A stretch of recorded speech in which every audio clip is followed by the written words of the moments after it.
नमस्कार मित्रांनो, स्वागत आहे फॉरेझन यूट्यूब चॅनल। मी आपला लाडका वन्यजीव रक्षक सर्परक्षक आणि माझ्यासोबतच माझे वरिष्ठ आयडल सर्पतज्ञ सर्परक्षक श्री प्रल्हादजी जाधव साहेब। मित्रांनो, या नेचरमध्ये आल्यानंतर तर साहजिकच आहे, तुम्हाला वाटलंच असेल की कशासाठी आलो आहे आणि हे नेचर तुम्ही प्रत्येक व्हिडिओमध्ये बघत असता। आता आज आपण जे घेऊन आलो तर साहजिक आहे, तुम्हाला माहितीच असेल का यांचा जो मीटिंग काळ आहे ऑक्टोबर नोव्हेंबर आणि डिसेंबर एंडिंगपर्यंत असतो। साधारणतः नोव्हेंबर ते डिसेंबर, ऑक्टोबर एंडिंगपासून नोव्हेंबरच्या पहिल्या आठवड्या डिसेंबरच्या पहिल्या आठवड्यापर्यंत हे त्यांचं मीटिंग सीझन आहे। आता मीटिंग सीझन आहे तर तुमचं साहजिक लक्षात आलंच असेल की इंडियन रसल वायपर,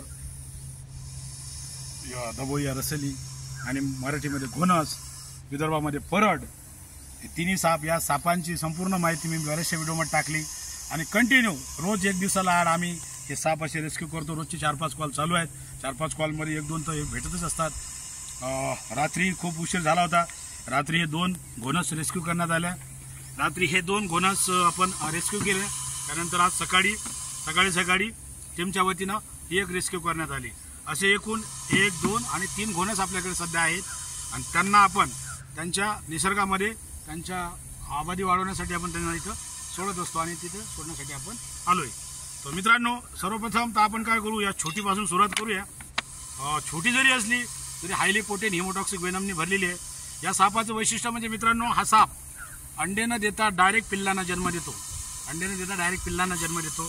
आता हे एक खूपच ॲग्रेसिव्ह झालेलं आहे आणि हे थोडं शांत आहे। आता याचा अनुमान लावणं कठीण आहे की नर आणि मादी कुठली आहे, परंतु ठीक आहे, साप आहे, विषारी आहे, अति जहाल विष असलेला हिमोटॉक्सिक वेनमने भरलेला हा साप आहे। याला आपण इथं जवळच आता आपण सोडून देऊया।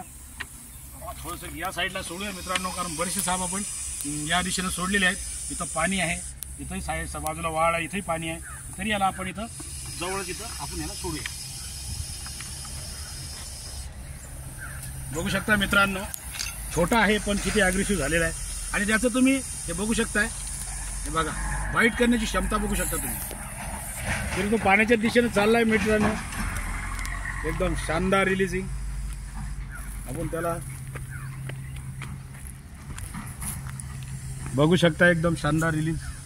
तो त्याच्या नेचरकडे जाताना, सुंदरसा जीव असा त्याच्या नेचरमध्ये जाताना जाधव साहेब जोडून दाखवण्याचा प्रयत्न करा। छोटा जरी असला पण खूप विषारी आहे। चला, त्याच्या नेचरमध्ये तो गेला। आता पुन्हा आपण जाधवजी, आपण आता ॲग्रेसिव्ह नंतर सोडूया, आधी या मोठ्याला सोडूया।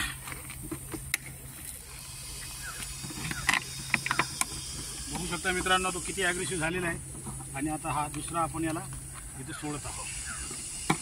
मित्रांनो, आम्ही या सापाला हात लावत नाही, कारण हा साप जहाल विष असलेला हा साप आहे। त्याच्याबद्दलची बरीचशी माहिती प्रत्येक व्हिडिओमध्ये टाकलेलीच आहे। फक्त आपण त्याला काय जवळून दाखवण्याचा प्रयत्न करूया। बघू शकताय बाहेर निघताना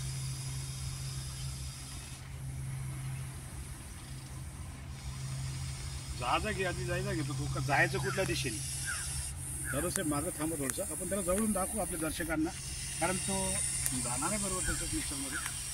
एकदम शानदार रिलीज मित्रांनो, आणि बघू शकता हा किती मोठा जीव आहे। जवळून दाखवा जातो साहेब, किती मोठा हा जीव आहे, बघू शकता। याला म्हणतात रसल वायपर। आणि मित्रांनो, याला कोणीही अजगर समजण्याचा प्रयत्न करू नका, कारण अजगरसारखा हा दिसणारा प्राणी हा अजगर नसून जहाल विष असलेला हा घोणस जातीचा साप आहे। चल, आता आपण दुसरा सोडला तर तिसऱ्याला रिलीज करूया। मित्रांनो, हे रात्री आपण रेस्क्यू केल्यामुळे आपण त्यांना सोडू शकलो नाही, त्याच्याकरता आपण त्यांना आता इथं सोडतोय। हा बघा, याचा कुकरच्या शिट्टीसारखा आवाज वाजायचा चालू झाला, म्हणजेच का हा खूप ॲग्रेसिव्ह झालेला आहे। तरी आपण जास्त वेळ न घेता त्याला त्याच्या नेचरमध्ये इथं सोडून देऊया।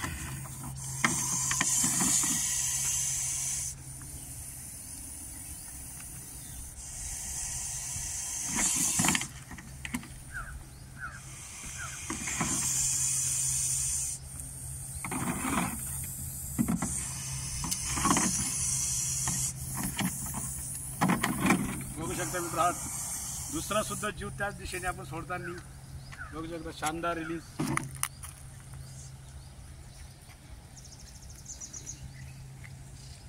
मित्रांनो, परत एकदा सांगतो की या सापाला कोणीही अजगर समजण्याचा प्रयत्न करू नका। आणि साप पकडणं हे आर्ट्स आहे, कला आहे, याचं प्रॉपर ट्रेनिंग आहे। कोणीही आमचे यूट्यूबचे व्हिडिओ बघून असा प्रयत्न करू नका। पुन्हा भेटूया मित्रांनो कोणाची मदत करताना। जय हिंद।